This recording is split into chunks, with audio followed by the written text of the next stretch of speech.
बच्चों, कैसे हो?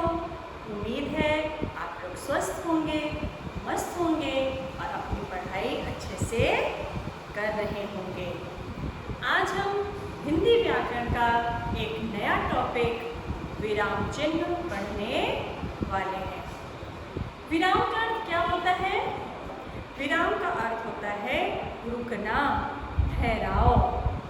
तो जब हम कोई बात कहते हैं या जब हम कुछ लिखते हैं तो हमें अपनी बात को अधिक स्पष्ट करने के लिए, अर्थ का सही बोध कराने के लिए रुकना पड़ता है। तो जब हम लिखते हैं वाक्य या जब हम कोई बात लिखते हैं तो रुकने के लिए जिन चिन्हों का प्रयोग किया जाता है उसे हम विराम चिन्ह कहते हैं। विराम चिन्हों का वाक्य रचना में बहुत अधिक महत्व होता है। यदि हम गलत जगह पर विराम चिन्ह का प्रयोग कर देते हैं तो कई बार अर्थ पूरे उल्टे हो जाते हैं। चलिए एक एग्जाम्पल से इसे समझते हैं। मैं एक वाक्य लिख रही हूँ।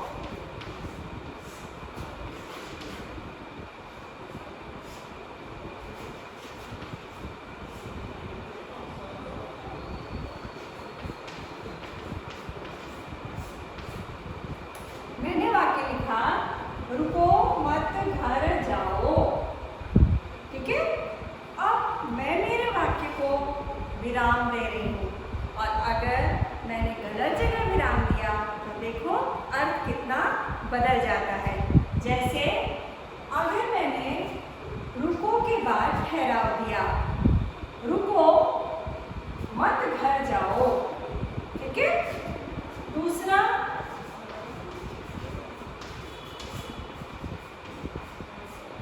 रुको मत, मैंने ठहराव कहाँ दिया? मत के बाद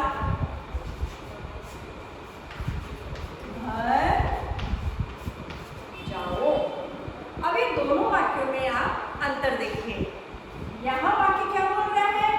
रुको मत घर जाओ, अर्थात घर न जाने की बात की जा रही है। ठीक है? अब सेम वाक्य है लेकिन हमने विराम दूसरी जगह दिया। रुको मत घर जाओ, मतलब तुम्हें रुकने की जरूरत नहीं है, तुम घर जाओ। तो इस प्रकार हमने देखा कि जब हम वाक्य को बोलते हैं और जब हम ठहराव देते हैं, विराम देते हैं, यदि हम उचित जगह पर विराम देते हैं, उचित जगह पर ठहराव देते हैं तो हमारे वाक्य का अर्थ सही निकलता है, नहीं तो अर्थ के गलत निकलने की संभावना रहती है। तो हिंदी व्याकरण में आपके बहुत सारे विराम चिन्ह हैं। जैसे सबसे सुप्रसिद्ध हर वाक्य में आप जो पढ़ते हो, वाक्य जब खत्म होता है इसे हम क्या बोलते हैं? पूर्ण विराम। एक खड़ी पाई तो पूर्ण विराम, अर्ध विराम, अल्प विराम, योजक चिन्ह, लाघव चिन्ह, अवतरण चिन्ह, प्रश्नवाचक चिन्ह, विस्मयादिबोधक चिन्ह, छोटा कोष्ठक, बड़ा कोष्ठक, निर्देशक चिन्ह आदि ऐसे बहुत सारे विराम चिन्ह हैं। तो चलिए अब हम एक एक विराम चिन्ह के बारे में समझते हैं। वो चिन्ह कैसे होते हैं, उनका प्रयोग हम कहाँ करते हैं, इसे हम अब उदाहरणों द्वारा समझते हैं। विराम चिन्ह। हम जब बातचीत करते हैं तो अपनी बात पर बल देने के लिए या समझाने के लिए थोड़ी देर रुकते हैं। रुकने की इस प्रक्रिया को हम विराम कहते हैं। विराम का अर्थ होता है रुकना या विश्राम लेना। चिन्ह का अर्थ होता है निशान। अतः रुकने के लिए जो चिन्ह लगाए जाते हैं या लिखे जाते हैं उन्हें हम विराम चिन्ह कहते हैं। तो विराम चिन्ह का प्रयोग जब हम लिखते हैं तो रुकने की प्रक्रिया के लिए किया जाता है और इस प्रक्रिया के लिए कुछ निश्चित चिन्हों का प्रयोग किया जाता है। विराम चिन्ह के अनेक प्रकार होते हैं। अब हम एक एक करके विराम चिन्हों के बारे में पढ़ेंगे। पूर्ण विराम, इसका चिन्ह है खड़ी पाई। पढ़ते लिखते समय जहाँ वाक्य समाप्त होता है वहाँ पर पूर्ण विराम रखा जाता है, अर्थात इसका प्रयोग वाक्य के पूर्ण होने पर किया जाता है। जैसे दूध बेचना ज्ञान सिंह का धंधा नहीं था। प्रेमचंद जी हिंदी के प्रसिद्ध लेखक थे। हम हिंदी में बातचीत करेंगे, तो यहाँ पर हमारा वाक्य क्या हो गया है? समाप्त हो गया है। अतः इस वाक्य के बाद हम खड़ी पाई या पूर्ण विराम का प्रयोग करेंगे।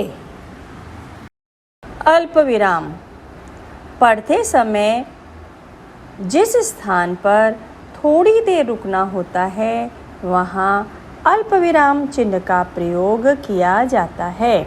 अल्प विराम मतलब इंग्लिश का कॉमा। तो थोड़ी देर रुकने के लिए जिस विराम चिन्ह का प्रयोग किया जाता है वह कौन सा विराम चिन्ह है? अल्प विराम। अरे विजय, तुम आ गए? माँ, आज छुट्टी है।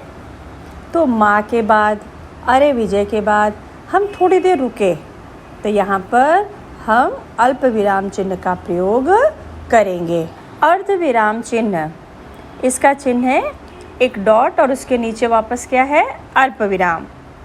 तो वाक्य पढ़ते समय जिस स्थान पर अल्प विराम से अधिक और पूर्ण विराम से कम ठहरना होता है वहाँ अर्ध विराम चिन्ह का प्रयोग किया जाता है। मतलब अल्प विराम से कुछ अधिक देर तक हमें अगर रुकना हो अपनी बात कहकर, तो वहाँ पर इसका प्रयोग किया जाता है। जैसे सभा सोसाइटियों में सभी जाते हैं मगर चाहते हैं कि लड़की ज़्यादा पढ़ी लिखी ना हो, तो सभा सोसाइटियों में जाते हैं। इसके बाद हमने एक वाक्य बोल दिया है ये, और हम थोड़ी देर रुके हैं, फिर हमारा अगला वाक्य गया, तो इन दो वाक्यों के बीच में हमने किसका प्रयोग करना है? अर्ध विराम चिन्ह का प्रयोग करना है। उसने पैसे मांगे, मैंने नहीं मांगे। तो यहाँ पर भी हम अल्प विराम से ज़्यादा रुके हैं, इसलिए यहाँ पर अर्ध विराम का उपयोग किया जाएगा। प्रश्न चिन्ह, जिस वाक्य में प्रश्न पूछा गया हो उसके अंत में प्रश्न चिन्ह रखा जाता है। अर्थात जिस वाक्य में कोई प्रश्न आदि हो वहाँ पर इसका प्रयोग किया जाता है। जैसे बदलू कहाँ है? तुम्हारे पास कितने पैसे हैं? स्वर्ग का प्रवेश द्वार यही है ना? रामू बेटा, माई कहाँ है? तो जो प्रश्नवाचक चिन्ह होता है इससे भी वाक्य की पूर्णता होती है। योजक चिन्ह, दो शब्दों को जोड़ने के लिए इस चिन्ह का प्रयोग किया जाता है। ज़्यादातर द्वंद्व समास चिन्ह में दो पदों के बीच में हाइफन चिन्ह या योजक चिन्ह का प्रयोग किया जाता है। जैसे खेलना, कूदना, लिखना, पढ़ना, इनके बीच में हम क्या करते हैं? हाइफन लगाते हैं या योजक चिन्ह हम लगाते हैं। तो दो शब्दों को जोड़ने के लिए जिस चिन्ह का प्रयोग किया जाता है इसे हम क्या कहते हैं? योजक चिन्ह कहते हैं। विस्मय सूचक चिन्ह, एक्सक्लेमेटरी मार्क जो रहता है, हर्ष, शोक, आश्चर्य, घृणा आदि भाव प्रकट करने के लिए शब्द या वाक्य के अंत में विस्मय सूचक चिन्ह का प्रयोग किया जाता है, जिसमें हमें क्या करते हैं? अपने भावों को व्यक्त करते हैं। जब हमने विस्मयादिबोधक अव्यय भी पढ़ा था तब हमने देखा था ना, वाक्य के शब्द के बाद में एक लंबी डंडी, उसके नीचे एक डॉट लगा रहता है, इसे ही हम क्या बोलते हैं? विस्मय सूचक चिन्ह। उफ़, क्या गर्मी है, काश मैं सैनिक होता। ओह, यह तो कोई यान है, अरे ये क्या हो गया।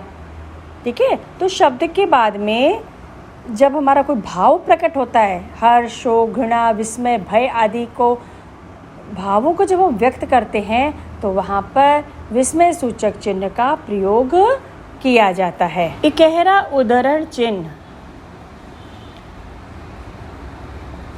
किसी विशेष नाम, शीर्षक आदि प्रकट करने के लिए इकहरे उद्धरण चिन्ह का प्रयोग किया जाता है। जैसे विद्यालय का नाम रामेश्वर विद्यालय है, तो मतलब किसी विशेष नाम को या कोई एक अलग किसी का शीर्षक हो तो उसके लिए हम क्या करते हैं, इकहरे उद्धरण चिन्ह का प्रयोग करते हैं। काठ मंडप का अर्थ है लकड़ी का मंडप। अब हम यहाँ पर काठ मंडप एक विशेष शब्द है जिसका अर्थ बता रहे हैं, तो इसको दिखाने के लिए हमें इकहरे उद्धरण चिन्ह का प्रयोग करना चाहिए। इकहरे उद्धरण चिन्ह के समान ही रहता है दोहरा उद्धरण चिन्ह। इसमें डबल जो मार्क रहता है वो डबल मार्क रहता है। तो किसी के कहे हुए शब्द ज्यों का त्यों प्रकट करने के लिए दोहरा उद्धरण चिन्ह का प्रयोग किया जाता है। अर्थात जब किसी के कहे हुए कथन को हमें ज्यों का त्यों लिखना हो, कोई फेरबदल ना हो, वहाँ इसका प्रयोग किया जाता है। जैसे सुदामा बोले, मुझे कृष्ण से मिलना है, तो मुझे कृष्ण से मिलना है ऐसा सुदामा ने बोला था, तो उनके बोले हुए कथन को एज इट इज़ लिखने के लिए हमें किसका प्रयोग करना पड़ता है, वह वाक्य लिखकर दोहरे उद्धरण चिन्ह का प्रयोग करना पड़ता है। अगला है विवरण चिन्ह। जब किसी वाक्यांश के बारे में कुछ विस्तार से कहना हो या किसी पद की व्याख्या करनी हो तो इस चिन्ह का प्रयोग किया जाता है। जैसे विशेषण के निम्नलिखित भेद होते हैं, तो 2 डॉट और एक सामने क्या है, इसका निर्देशक चिन्ह का निशान जैसे डैश जैसा लगा हुआ है। ठीक है, तो ये क्या कहलाता है, विवरण चिन्ह कहलाता है। फिर अगला है कोष्टक चिन्ह।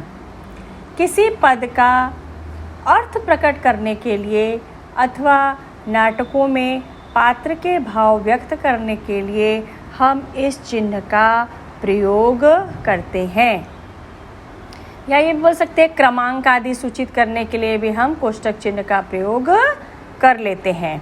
उदाहरण, रामस्वरूप ब्रैकेट में चौंककर, जिसको हम ब्रैकेट बोलते हैं ना, यही क्या है हमारा कोष्टक चिन्ह। बिजनेस समझकर, फिर ब्रैकेट में, मतलब जिसे हम समझाना चाहते हैं परंतु हम अपने उसे मुख्य वाक्य में लाना नहीं चाहते। ठीक है, बोलना नहीं चाहते। जैसे क्रमांक हम लिखते हैं, कोई आंसर लिख रहे हैं, कुछ उत्तर लिखते हो, तो आप 1 2 3 4 5 लिखते हो, तो उसको किस में लिखते हो, कोष्टक में लिखते हैं। तो समानार्थी शब्द हो गए, विपरार्थी शब्द हो गए, क्रमांक हो गए, या नाटकों के पात्र के भाव आदि व्यक्त करना हो, किसी पद का अर्थ प्रकट करना हो, तो इसके लिए हम कौन से चिन्ह का प्रयोग करते हैं, कोष्टक चिन्ह का प्रयोग करते हैं। अगला है हमारा लाघव चिन्ह। लाघव चिन्ह छोटा सा डॉट। जो शब्द बहुत प्रसिद्ध हो या जिसे बार बार लिखने की आवश्यकता पड़े उसका पहला अक्षर लिखकर आगे लाघव चिन्ह लगा देते हैं। लाघव का मतलब था छोटा। जैसे पंडित के स्थान पर पन, उसके बाजू में अगर हम डॉट लगा देते हैं या लाघव चिन्ह लगा देते हैं तो हमें समझ में आ जाता है कि ये किसके लिए है, पंडित के लिए है। डॉक्टर लिखना हो तो हम डॉ लिखकर उसके सामने क्या कर देते हैं, डॉट लगा देते हैं। जिला के स्थान पर जी लिख देते और उसके सामने क्या कर देते, हम छोटा सा डॉट लगा देते। तो इससे क्या पता लग जाता है कि उसका पूर्ण हमें शब्द पता लग जाता है। लेकिन किन के लिए, जो बहुत प्रसिद्ध हो। जैसे माननीय, अब कहीं पर अगर हमें पूरा माननीय नहीं लिखना है तो हम मान लिख के अगर उसके सामने डॉट लिख देते हैं तो इसका मतलब समझ में आ जाता है कि ये क्या है, माननीय है।